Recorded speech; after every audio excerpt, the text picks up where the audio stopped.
Good evening, everybody. It's time for a LinkedIn Live with me, Lily. It was a while ago that I was live, so that's why I'm so pretty excited to be back and to have an amazing guest with me today. And we will talk today about why is it key to listen to your customers. So because a lot of things have changed, and I'm pretty excited to talk about it. But first of all, of course, some little video for you guys.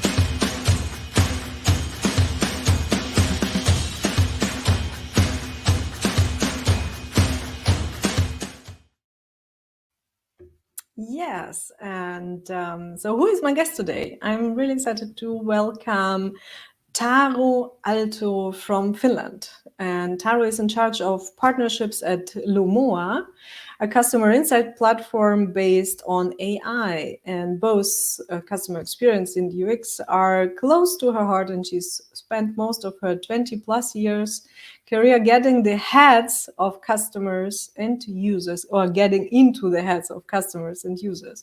Having worked both with product development and sales, she's also very passionate about building great products and growth. So I'm really excited to welcome Taru. Taru, good evening. Hello, Lily, and really excited to join this. So looking forward to my first ever LinkedIn Live. Yay, I'm so excited. And it's an honor that you trust me and you have your first LinkedIn Live experience in my talk. I'm really excited about it. Well, me too. Taru, we met at a customer experience summit. I think it was it in October or in November? I'm not sure.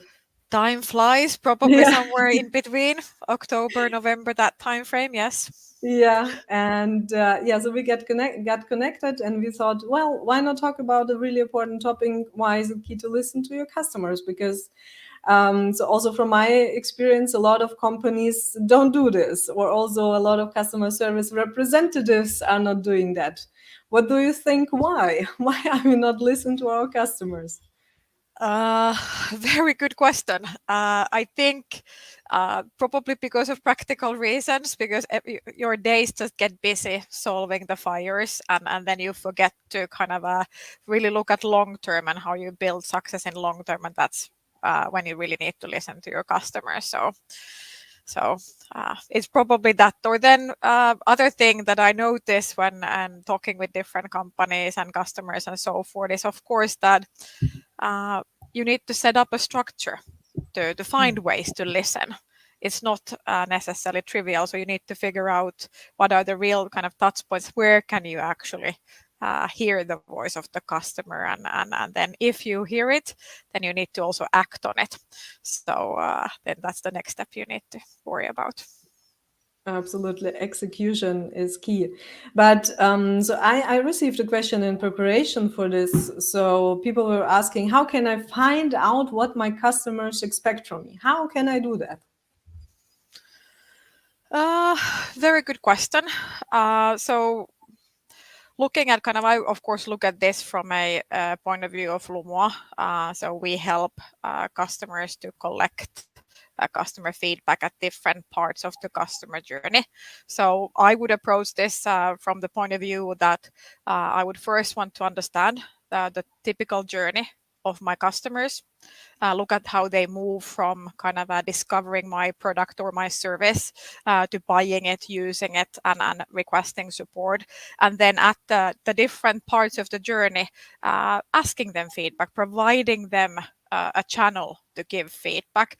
And an easy way to do that is that, for example, after the purchase, let's say that you have an online platform, you just ask how happy were you with how satisfied you were, or would you recommend, and then why. Nothing else, just ask how satisfied and why, and then you analyze the answers. Then you start understanding how happy people Mm, were, what they were expecting, and so forth. And the same thing can be done in customer service.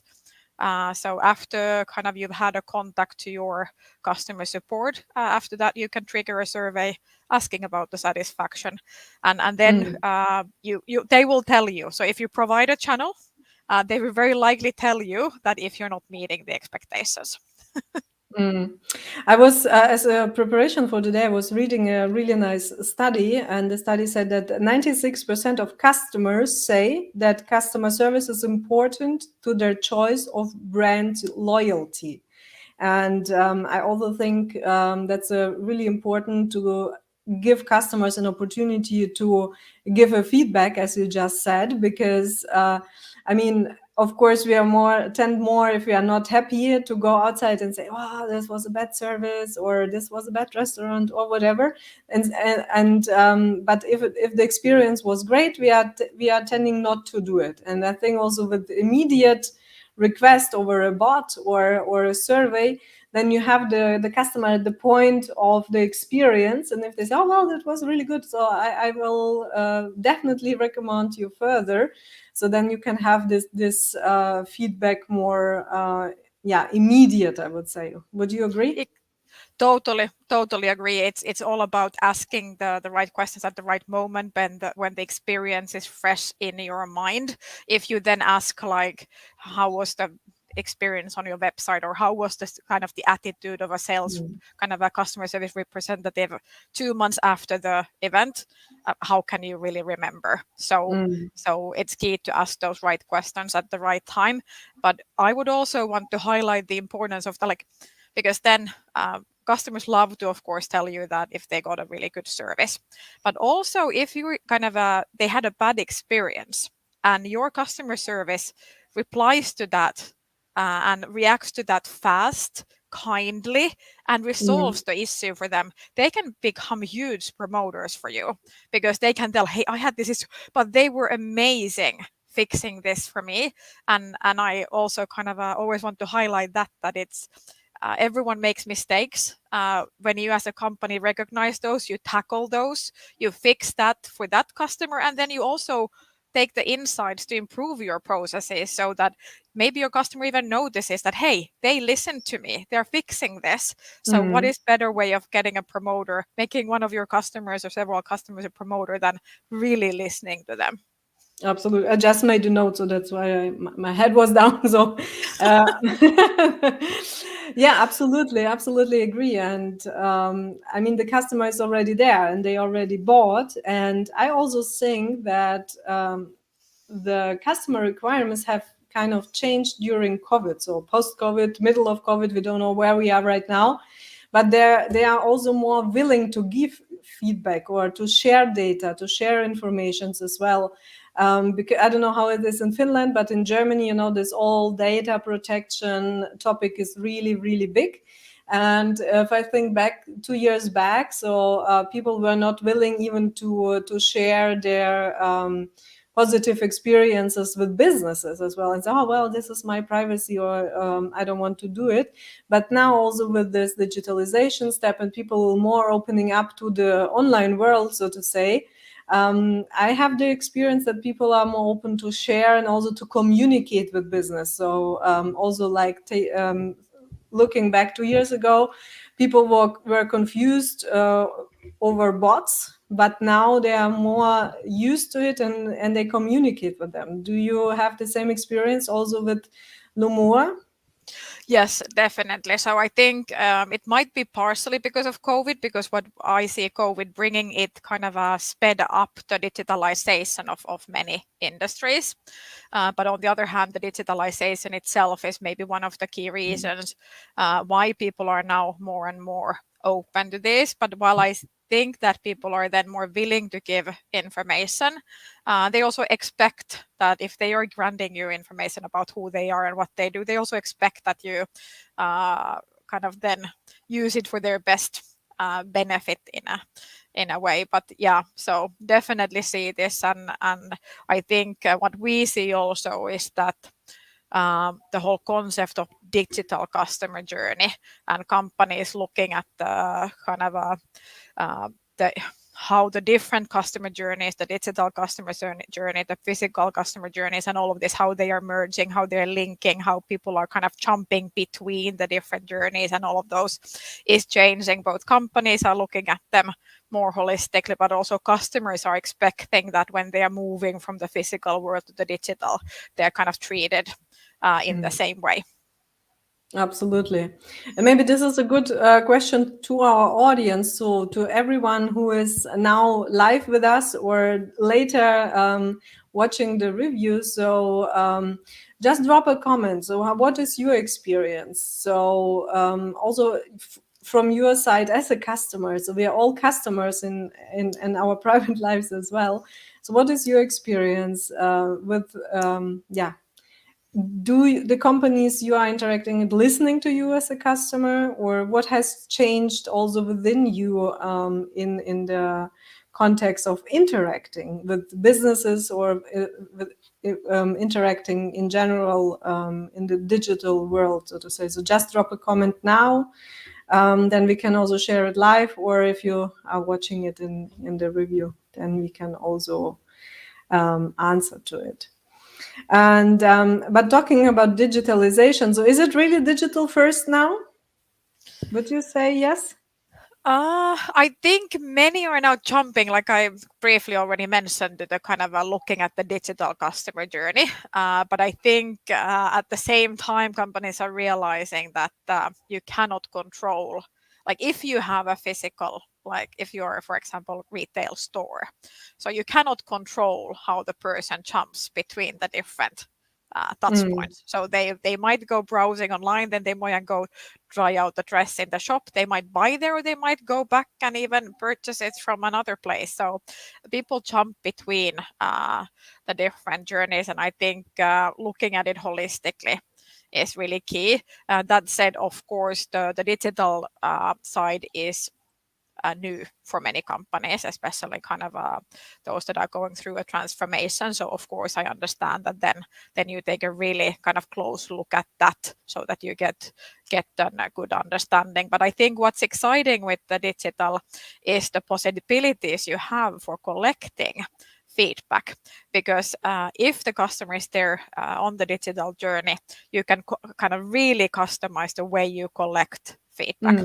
You can identify when they come to your website. You can trigger questions about when they leave the website, after the purchase, after their third visit. You can optimize different pop-up questionnaires. The same thing is, of course, utilizing already what's available there, because sometimes you don't have to even ask questions. People are leaving comments in app stores. They're going to Trustpilot. They're going to different kind of Amazon to leave product reviews.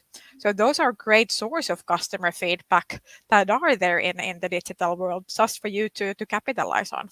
And I also think customers are now more educated or have more sources to get information. So also, like you said, you can try a dress in the store and then go back home and buy the dress online, because you say, okay, well, I was not sure in the store, but I'm sure right now, and I don't have to wait until tomorrow until the shop opens again. I can just purchase it right now when I'm sitting on my couch.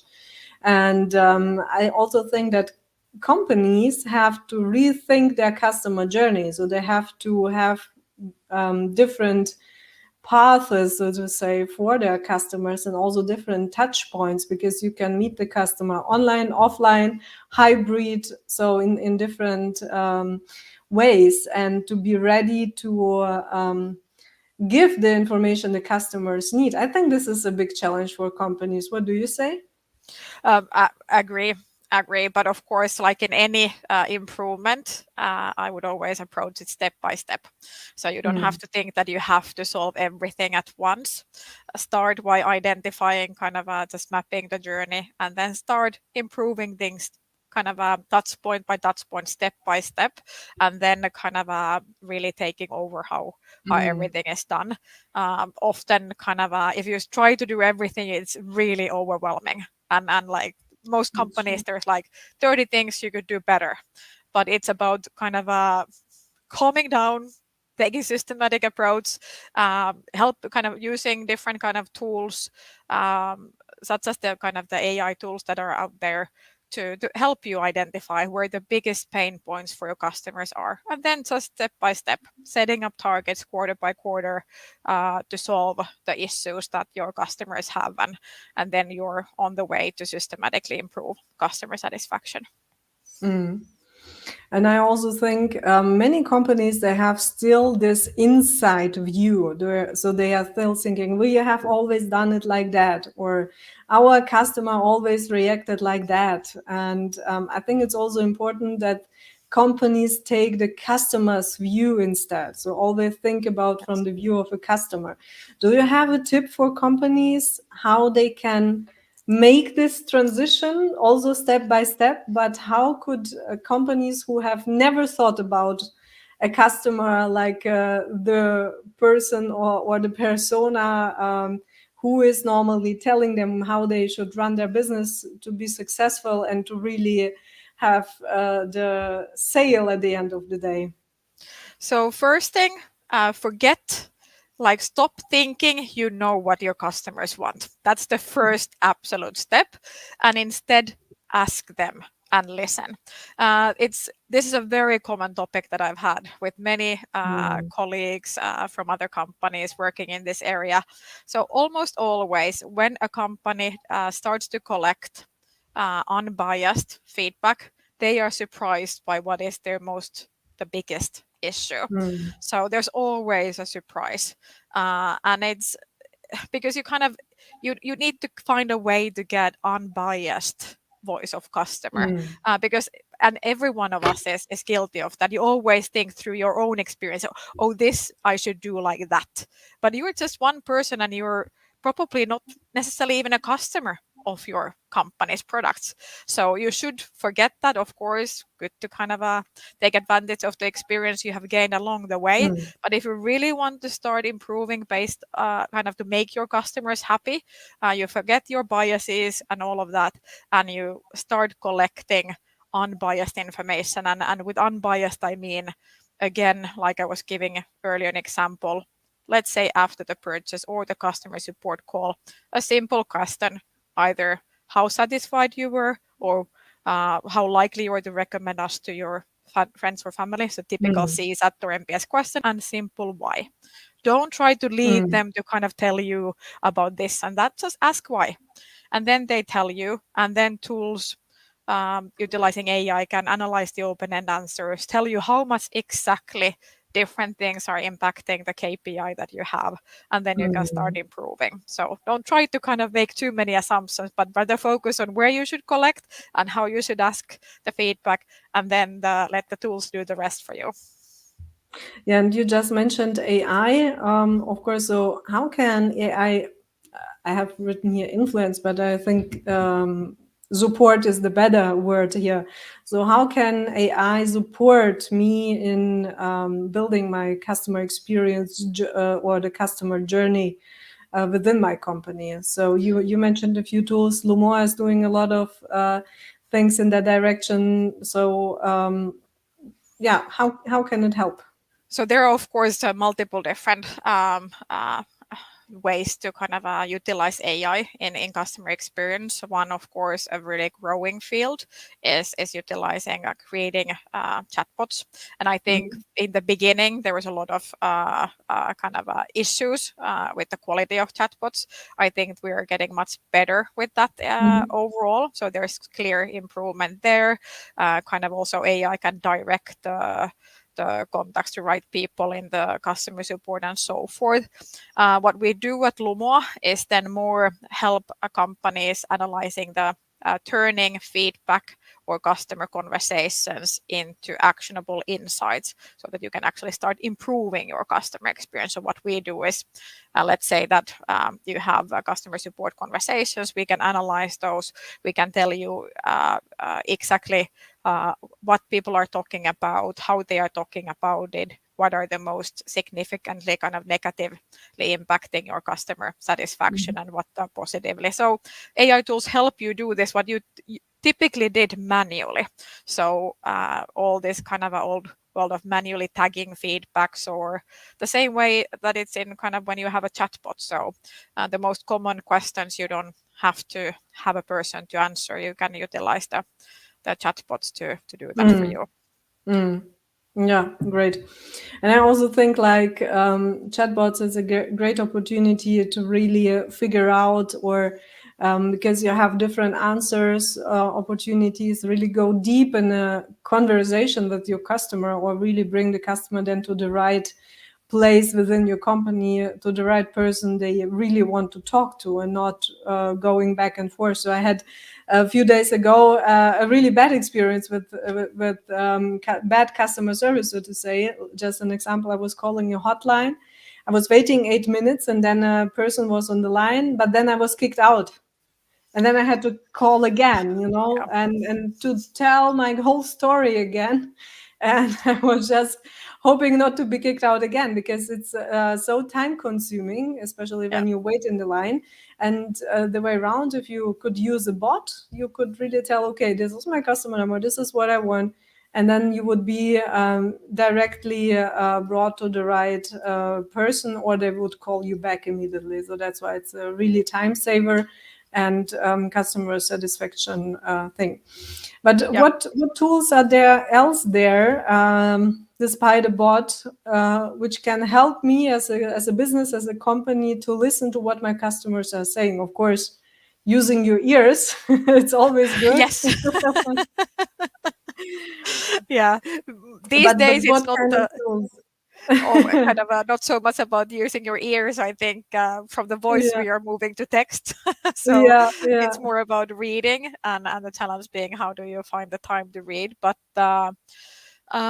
so tools to use, I would say, of course, different kind of surveying tools. So I think that's a key thing. Mm, Looking at and there we have more kind of advanced market survey type research surveying tools, and then of course very powerful web based kind of interaction uh, surveying platforms and so forth. But then on the other hand, like I was highlighting earlier, I really think for a company who is looking at improving their customer experience, I would start from defining my customer journey, and this kind of from mapping my all the different sources of voice of customer that I have, and then looking at it very holistically. And there it can be like I mentioned earlier, Amazon product reviews and all of that. And then there are different tools that kind of different kind of, let's say, review and reputation management platforms mm, that help you pull in and also answer to those. Also tools like Lumoa, they actually kind of can help you a lot in pulling all those sources of voice of customer together, because that's another challenge that we see companies facing, is that they have one tool for one type of source of kind of voice of customer. Then they have another tool where they have info about the other survey, and third tool where they have reviews for this. So one of the kind of first things is just getting them all in one place, mm, that you can get an overview on how you are doing. And then you can actually, when you typically combine all the sources you have to one, you already have a good starting point. And then you can start looking at, like, how should I make this more holistic? Is there a touch point that I'm missing, and so forth? mm. And we have a question from the audience coming in, which I think is really interesting. So Mike is asking, how can customer service in retail, meaning in shops, be improved? I think it's a great question, because, of course, online. So it's you have many tools, but do you have a tip how retail customer service can be improved? So in person, live, offline. There are actually, if you want to collect customer feedback in the shop, there are different kind of tools that you can use also there. So, for example, there are these kind of how are you feeling when you leave the store? You can kind of give a smiley face, or kind of how Mm. happy were you, and you can type a little bit of feedback, so you at least get the feedback there. Um, I'm trying to think of kind of practical examples. The one thing maybe to comment here is that even if a customer leaves their feedback, I have a kind of example from banking industry. So there was a kind of in one discussion, I gave this example that there was this a bank. This was not a customer of ours, just a random app Mhm. review for a large international bank, and it's in the App Store, in Google App Store. And you Mhm. read through the app review, and it was maybe 20 sentences long feedback in App Store, and it didn't mention the app even once. It talked Okay. about how kind of the kind of how the person had been calling the bank, how the Mhm. people had been waiting in the line in the bank, Mhm. how they kind of were planning to close their account. So people are. I think one thing to kind of remember is that even if you ask feedback in one place, people talk about everything in their mind. I think this is a huge asset as well, because even if you wouldn't be collecting feedback in your retail store, I'm sure that there are several places where people are already commenting that experience. It Mm. might be when they call to your customer support. It might be when they are giving you a Google Place review, or in the App Store. If your company has an app, they might be commenting in the App Store. So I think kind of these are great sources to really kind of go and dive into for the insights. Absolutely.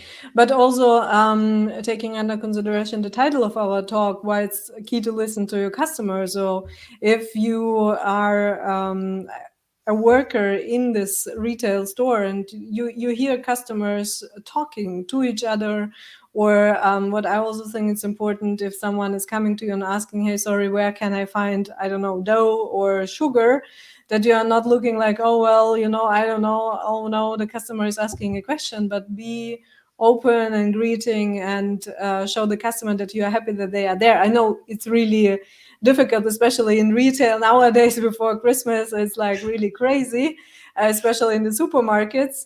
But nevertheless, I think that this is also a little mindset shift. So I had this strong experience when I spent some longer time in the US and then come back to Germany. I was totally shocked because I got used to this friendly greeting in the Yes. supermarkets and also little chat, and here in Germany it's like totally different, and I had really hard time to get used to it again. And so especially in some place, I would wish that they would use it and have the change in the mindset as well.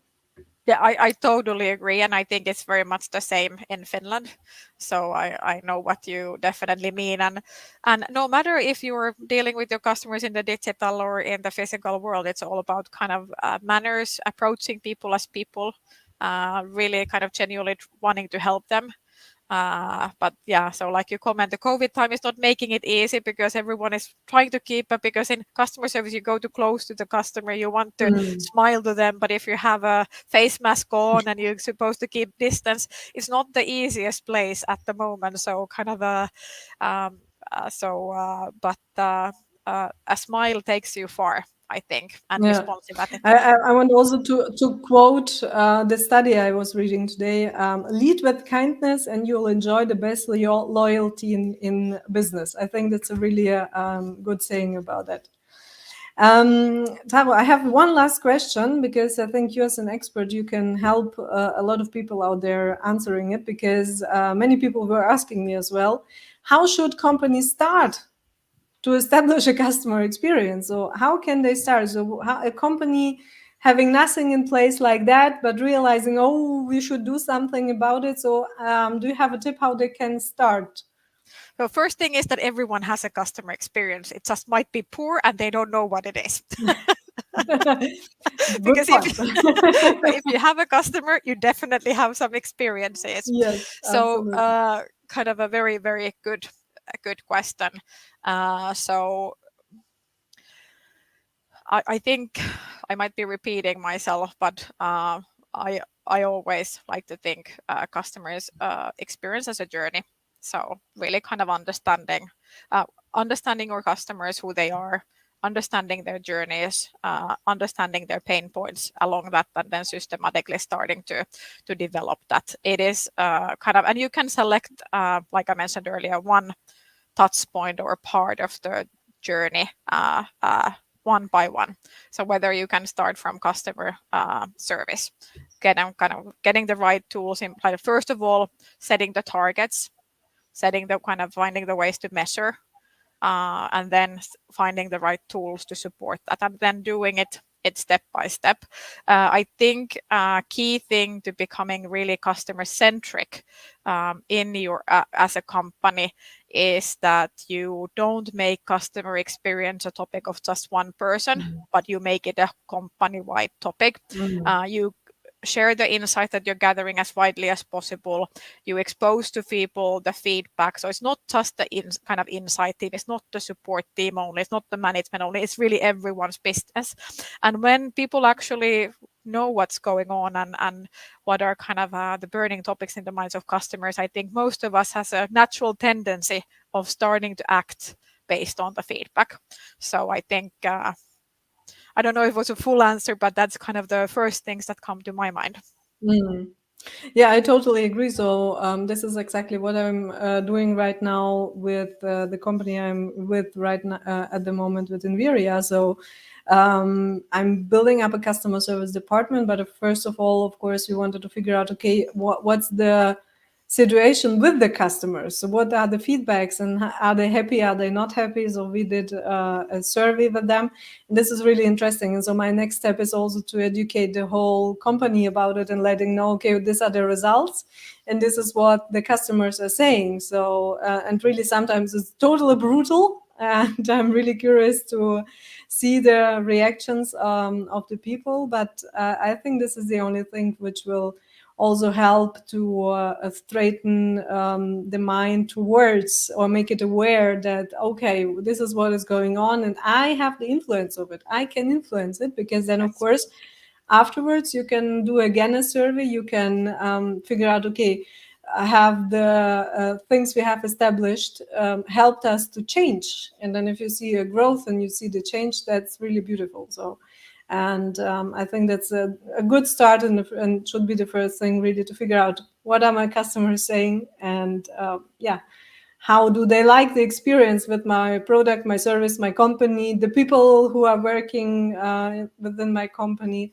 So I think it's really important about that. Totally agree. And I always kind of like to think it the positive way around. So when you know the problem, you can improve. So it's a Absolutely. very good starting point for building growth, that you know your Absolutely. problems and you can start acting on them. It's much more scarier not to know what the problem is and not even having an idea if you could improve. So yeah. Yeah. Only what you know you can change. Yeah. Exactly. Yeah. So and kind of most things are never perfect to start with, so they are always opportunities to get better. Absolutely. Taru, if people want to get in touch with you, where can they find you? So anyone listening now or later, feel free to reach out to me, LinkedIn or via email.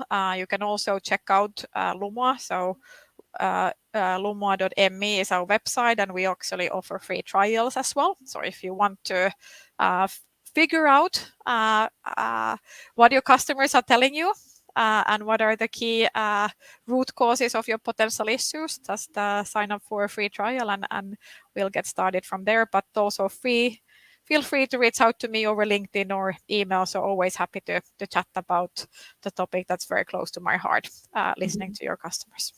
Amazing, yeah. And I will share the link of your webpage afterwards in this video. So Taru, thank you so much. It was really great to have your insights, because you are working with many different customers, with many different companies, and you have this inside view on that. Really interesting. I made a lot of notes, so that's always great to learn from experts, and to have the market insights as well. So thank you so much for sharing this with me and my audience today. And yeah, so thank you, and we'll see each other hopefully soon. Yes, thank you for inviting me. Really enjoyed this. Let's stay in touch. Absolutely. Thank you, Taru. So, customer experience, customer service, customer journey. So, if this raises a lot of question marks in your head right now, so don't wait any longer and get in touch with me. You can reach me under my email, or also check out malish.global, our homepage, where we are having a lot of information about customer service and the topics about it. So thank you very much. And I don't know if I will be live this year again. Otherwise, I wish you all a really beautiful Christmas time, and a happy new year coming up soon. So the year is running. And I say, see you soon.